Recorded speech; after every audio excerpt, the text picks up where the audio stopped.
Nope. Okay, now try it. Go ahead. Test, test. Yep. Yep. Good evening. Donovan, are you ready? It says standby. Okay, good deal. Good evening, everyone. I'd like to call to order the budget public hearing, tentative budget adoption, July 25th, 2023. And if you would let the record reflect that Member Davis, Member Garrick, Member Panic, myself, Superintendent Beeman, and legal counsel, Ms. Cole Palmer, as well as school board clerk are in attendance. At this time, I turn it over to the superintendent. And good afternoon, board. We are here to have a discussion as it relates to our tax millage rates and tentative budget. And Mr. Bergeron is ready to present on both items A and B. Mr. Bergeron? Thank you, Madam Superintendent, board members. The main purpose of tonight's public hearing is to adopt the tentative millage rates and then the associated budget. We'll take the information that's approved tonight, and we'll provide that to the tax collector, and then he will send out notice of proposed taxes. This is all part of the truth and millage process. There's a open to the public section at the end of tonight's public hearing that if anybody wants to address the board regarding the proposed millage rates or the budget, they can do so. And that's why in July we're sending tentative tax rates to the tax collector so he can notify the public of the proposed taxes. And then if there's any comment, there's proper notification before the final adoption, which is scheduled for September 5th. So this is just a tentative. There's some required discussion items. We have a PowerPoint to help us walk through those, so I will begin. Overview of the proposed millage. As I said, we have public comment. There are two resolutions to adopt the tax rates. In Florida, it's called a millage rate. I've got a slide that explains why it's called a millage rate, but it's a tax rate. And then after the millage levy, the tax rates are approved, then the budget's approved. And then we will submit the tax roll to the Department of Revenue and send the tax rates over to the property appraiser and the tax collector. And then, as I said, the final hearing is set for September 5th at 5:05 p.m. Just for public information, statute requires the meeting to occur after 5 p.m., so that's why it's 5:05. So TRIM, Truth in Millage, it's about transparency to tax payers. It's a section of statutes that describes the advertisements that have to run, which they ran this past Sunday. They have to be a certain size. They have to contain certain information. Those sample ads are in the budget books that were provided last week. Requires two public hearings, this one and the final, as I've already mentioned. And so most states call it a tax rate. Florida, it's called a mill because it's $1 per $1,000 of taxable property value. So if there are any exemptions that a homeowner is due, that would be reduced from the gross assessed value, and that results in the taxable value. You know, if you don't have homestead, you're not going to have some of those exemptions that other people have. The biggest portion of the tax rate is the required local effort, and we have a slide that has comparisons of current tax rate with the different components. But I did want to emphasize the word required because the board does not have the option to levy anything on this one line, and there are three different lines in our tax bill. The biggest is the required local effort. It's about 70%. The legislature each year tells, each district tells the school board, you must levy this amount, and if you don't, you cannot participate in the Florida Education Finance Program, which is hundreds of millions of dollars in state funding. So everyone around the state is levying the required local effort rate. You'll see it with a future slide, though, that the RLE has been declining by legislative mandate. And a really important comparison there with other taxing authorities is the legislature can come in and say, we want to lower your RLE, which they are doing. And so even though taxable values are going up, we're not getting the same amount of revenue, right? Tax rates are going up, but millage goes down. If the millage stayed the same, the tax rate stayed the same, we would collect more revenue. And these other agencies have an opportunity that we don't, and that is they could leave their tax rate constant, not change it, and they would have increases in revenue well above what we see. So school districts in Florida are a very unique taxing authority. We have a different set of rules. You know, RLE is important because you have very little flexibility with your tax setting authority. So here's the proposed millage, the millage rates for 2023-24. The RLE 3.122. There's a prior period funding adjustment. It's a pretty complex calculation. That's tied in with the RLE. It's a very small amount, 0.008. Basic discretionary operating, 0.748. That's the maximum that can be levied by the school board. It's the same amount for every district in the state, and I don't know of anyone that doesn't levy the maximum. It would, if we levied less than that, it would put us at a competitive disadvantage because we would generate less revenue. Also, the Florida Education Finance Program calculations, they contemplate that 0.748 in the revenue that they give us each year. And the final component of the total millage is the capital outlay, 1.5 mils. That's the maximum rate.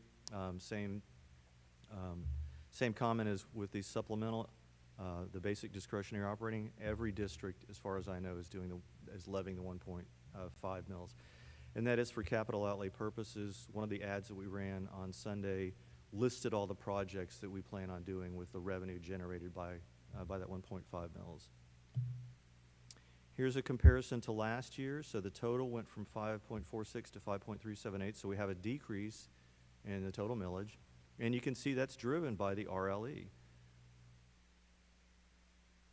There's the prior period adjustment is a little bit of a kicker, but the RLE is really the significant change from year to year. So another discussion item, required discussion item, is something called the rolled back rate. And that's a calculation that looks at the revenue that we generated last year with our tax rates. So last year's tax rates. So the 5.46, how much money did that generate? And what's this year's taxable value, 23-24? What's our taxable value, and what tax rate, millage rate, would we levy in order to generate the same revenue that last year was generated by the 5.46? Everybody with me with that? Because 5.378 is going to generate more, even though it's a decrease, it's going to generate more because we had an increase in the underlying taxable value. And it's a required calculation. So here, the rolled back rate, with the increases in the tax base for the required local effort, instead of 3.13 mils, we would be levying 2.939 instead to generate the same revenue last year. And on the total millage, it's 4.995 instead of 5.378.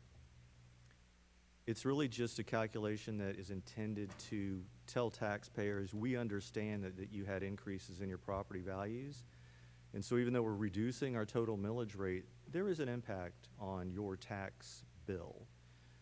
It's mainly for the non-homestead, people that don't get the exemptions, because there's the Save Our Homes constitutional amendment that caps the annual increases to a maximum of 3%. So this is just a required calculation. We don't use this number for anything else. And again, to emphasize, that RLE is mandated by the legislature each year. You guys don't choose to increase it or decrease it. A 5-year history of millage rates. You can see the RLE has decreased each year. That prior period funding adjustment's a very small amount, varies from year to year, and the other two are constant. So we have total millage decreasing each year over the past 5 years graphically. Doesn't look that dramatic. I thought about having the graph only go from 5 to 7, but that would have been a little bit of a manipulation. So it is what it is, but we do have a decrease every year for the past 5 years.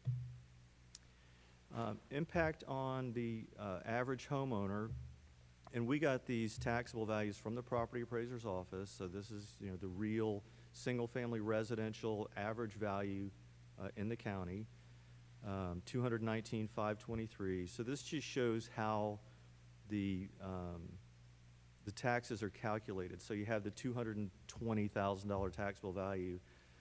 You divide by the 1,000 to get to a mill, and then you multiply that times the total tax rate. So it's 220 times the tax rate of 5.378 gives it an annual tax bill of $1,180.59. So we compare it to last year. The value last year was $199,908. Do the same calculation. We had a tax bill last year on an average home, and this is net of exemptions.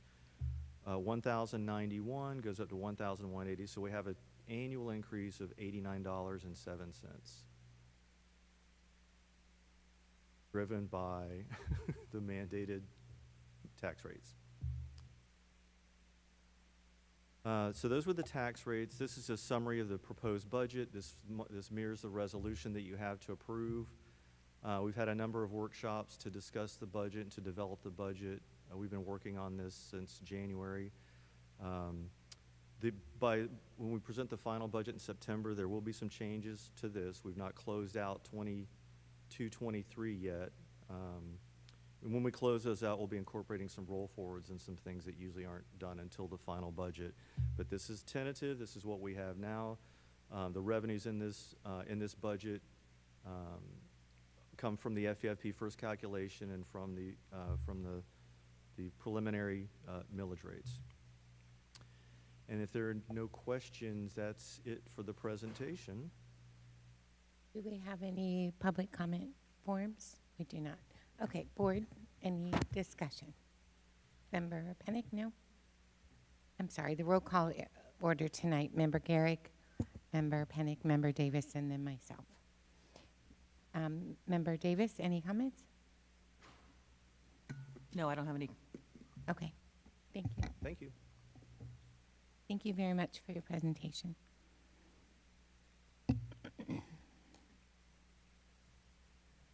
Superintendent, do you have a recommendation? Yes, I do, that the School Board of Seminole County approve resolution number 2023-03, adopting the tentative millage rates. Is there a motion? Motion. And a second? Thank you. All in favor, please signify by saying aye. Aye. Aye. Any opposed? Motion passes. Thank you. At this time, we'll, Second. oh, sorry, go ahead, Superintendent. Well, the second recommendation is that the School Board of Seminole County approve resolution number 2023-04, adopting the 23-24 tentative budget. So moved. Second. Is there any discussion? All in favor, signify by saying aye. Aye. Aye. Any opposed? Motion passes. Okay. At this time, we'll, May I re- add? May I add one more thing? I'm sorry. yes, I'm sure. Go ahead. I wanted to thank our budget director, Jared Lowe, and his right arm person, Annie Gottfried, for all the work that they've done to get us to this point. Absolutely. Thank you all. Great team. At this time, we'll recess till 5:30 for our general meeting. Thank you.